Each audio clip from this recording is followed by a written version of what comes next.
Hoje eu vou falar do capítulo 10. Bem-aventurados aqueles que são misericordiosos. O arqueiro e a trave no olho. Por que vedes um arqueiro no olho do vosso irmão? Vós não vedes uma trave no vosso olho. Ou como diz ao vosso irmão, deixai tirar um arqueiro do olho. Diz o vosso irmão Hipócritas, tirai primeiramente a trave do vosso olho, então vereis como podereis tirar o argueiro do olho do vosso irmão. São Mateus capítulo 7, versículo 3, 4 e 5. Um dos defeitos da humanidade é ver o mal de outro antes de ver o que está em nós. Para julgar-se a si mesmo, seria preciso poder olhar no espelho, transportar-se de alguma sorte para que fora de si e se considerar como uma outra pessoa e perguntar-se: que pensaria eu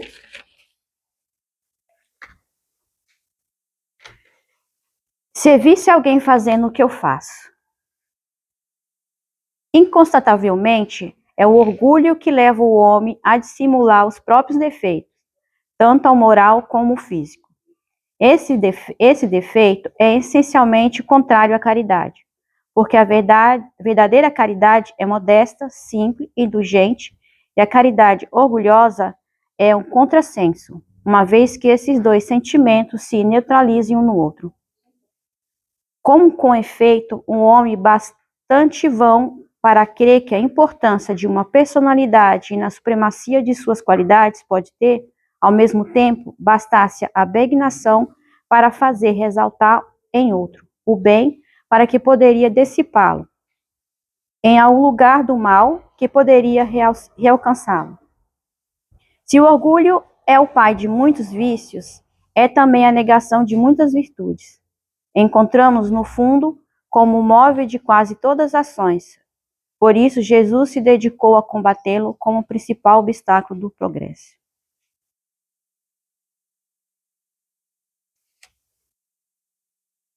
Para falar sobre o julgamento, a gente tem que tirar a trave do nosso olho, como diz aqui, né?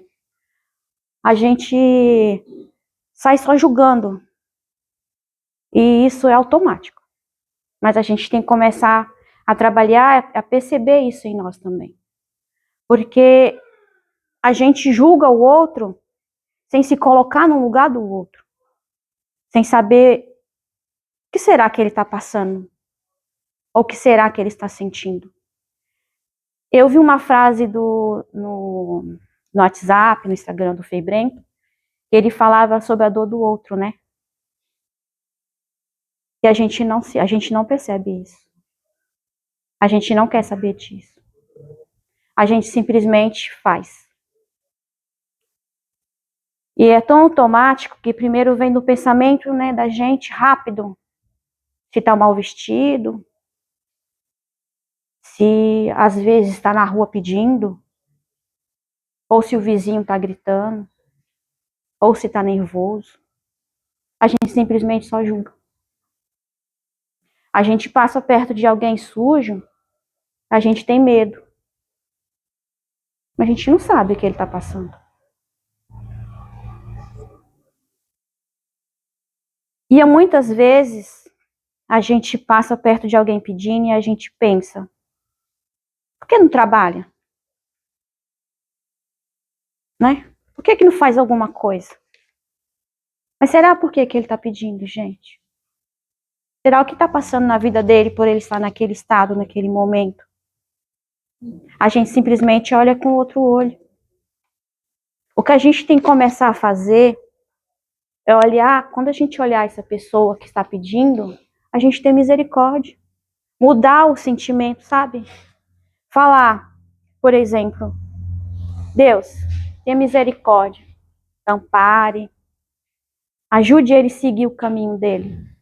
Não com maldade, igual a gente faz, né? Porque a gente faz. A gente não é perfeito, gente.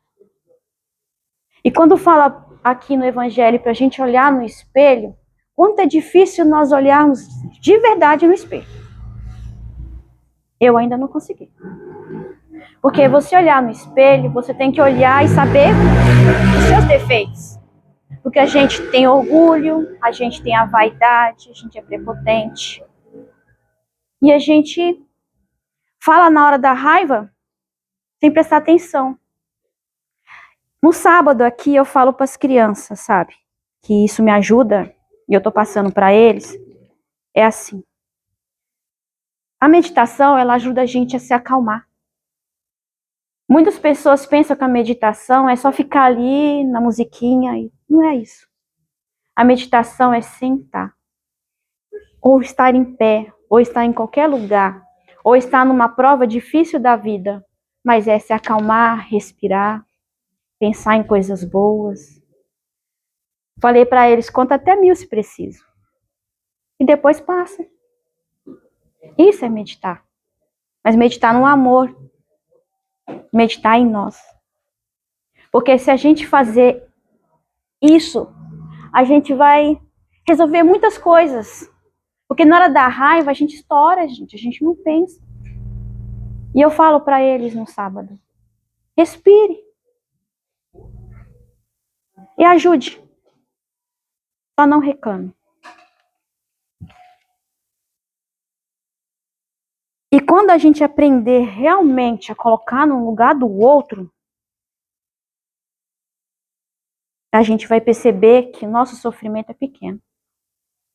Imagina alguém que vocês conhecem está passando por um momento muito difícil, de dor, de qualquer coisa. Você se colocaria no lugar dele? Será que a gente realmente olhava para ele com mais amor e escutaria ele de verdade, a dor que ele realmente está sentindo? A gente não faz isso. A gente quer saber da nossa dor, do outro a gente não quer saber. E isso é um erro que a gente está fazendo o tempo inteiro. E na roda, assim, sabe, com as crianças, a gente acha que criança não tem os problemas dela. Eles têm sim, tá? E eles jogam para fora o que sente. Como a gente também deveria fazer. A gente também deveria jogar para fora nossas dores. Compartilhar, tentar nos ajudar, a limpar lá dentro, sabe? Eu falo para eles que quando a gente tá nervoso, o coração fica bem escuro. Mas quando a gente tá bem calmo, o coração tá bem rosa, bem no amor, né? Então, é um exercício que a gente tem que fazer todos os dias. E não é só isso, eu andei pensando muito, e isso me chocou, tá? Porque quando a gente faz o evangelho, gente, a gente vai escolhendo alguns temas que às vezes mexem com a gente, principalmente com a gente, né? A gente julga o outro porque ele não faz a gente feliz. Olha que tamanho de, olha que coisa que a gente faz. Se você não me fazer feliz, culpado é você. Mas por quê? Se a felicidade eu também tenho que conquistar e ela também tem que conquistar, por quê? O caminho dela é diferente do meu. Mas a gente pode juntar as mãos e buscar felicidade juntos. Em trabalhos diferentes, situações diferentes. Mesmo que a gente tá com o esposo da gente, ele não tem direito de fazer a gente feliz, ele tem direito de fazer ele feliz pra gente ser feliz. Porque se ele estiver feliz e eu estiver triste, não tem felicidade. Tem que estar os dois. E a gente culpa. A gente culpa sempre, a gente fala, você é errado, você que tá fazendo isso, é por isso que eu não sou feliz. Mas e eu? O que eu tô fazendo? Por que eu tô julgando ele? Ou julgando ela? Ou julgando a minha mãe ou meu pai?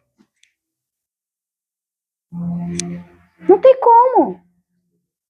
Se a gente parar para pensar, por que a gente não pode se amar juntos, como irmãos de verdade? Fazer a caridade é também saber que precisamos um do outro para sermos felizes como a gente também quer, não é? A gente quer crescer, a gente quer coisas boas, mas a gente tem que compartilhar isso com os outros, né? Transmitir esse sentimento pro próximo. E é isso que aqui nessa casa a gente tenta fazer. E aqui, dia de terça no curso, eu estou aprendendo muito sobre isso. E isso me emociona muito, porque a gente se transforma. Bem pouquinho. Porque é isso que a gente tem que fazer. A gente não tem que se julgar, imaginar, eu não aprendi nada. Sim, você aprendeu sim. Claro que aprendeu. Aí você vai olhando com carinho para você, para dentro de você. O que eu aprendi? Muitas coisas a gente aprendeu. Então, quando a gente passar em algum lugar, vamos olhar o outro com outros olhos.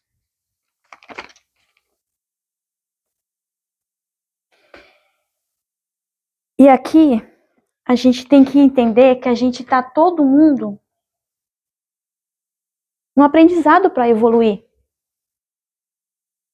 Mas que um é diferente do outro. Um aprende mais rápido, outro aprende mais devagar. E a gente não tem que se comparar com ninguém. A gente tem que ser nós mesmos, porque a gente tem essência. E se a gente procurar lá dentro, a gente vai achar coisas lindas que a gente também carrega. A gente tem defeito, mas a gente tem coisas muito maravilhosas dentro da gente. Nesse livrinho que eu amo muito, todo mundo sabe, né? Eu vou ler um trechinho. Confissão. É difícil para nós não julgar o próximo. Para nós ajudar é superar essa dificuldade que tanto mal nos faz e a quem é julgado também. Porque ele sofre, gente. A pessoa que é julgada sofre. Trago esses versos de Maria Dolores. Revendo as falhas que tenho das minhas diversas e feias, e que tenho tanto empenho em ver as falhas alheias. Tantas vezes vivo errada, Senhor, guarda-me no bem. Também eu caio na estrada, não posso julgar ninguém. O poema nos leva a refletir sobre a nossa própria imperfeição, das mais diversas e feias. A rever nossas quedas e falhas, e tudo com propósito de nos situar em pé de igualdade com as pessoas que julgamos. Estamos todos na mesma sala de aula da vida. O propósito caímos frequentemente numa armadilha psicológica, consistente em procurar de defeito nos outros, na vã tentativa de camuflar o nosso. Por isso, Jesus observou que enxergamos o cisco que está no olho do vosso irmão, e não vemos a trave da madeira que está nos nossos olhos. Jesus não propriamente faz uma crítica das nossas imperfeições, mas sim ao fato de cobrirmos perfeição dos outros, sendo nós ainda imperfeitos. Façamos, portanto, a nossa confissão como faz Maria Dolores. Basta nos olhar no espelho, sem máscara, e reconhecer que não somos anjos, não somos invulneráveis, infalíveis, mas seres humanos ainda nos próprios anos da escola da vida. Como afirma Cal, conhecer a sua própria escuridão é o melhor método para lidar com a escuridão do outro.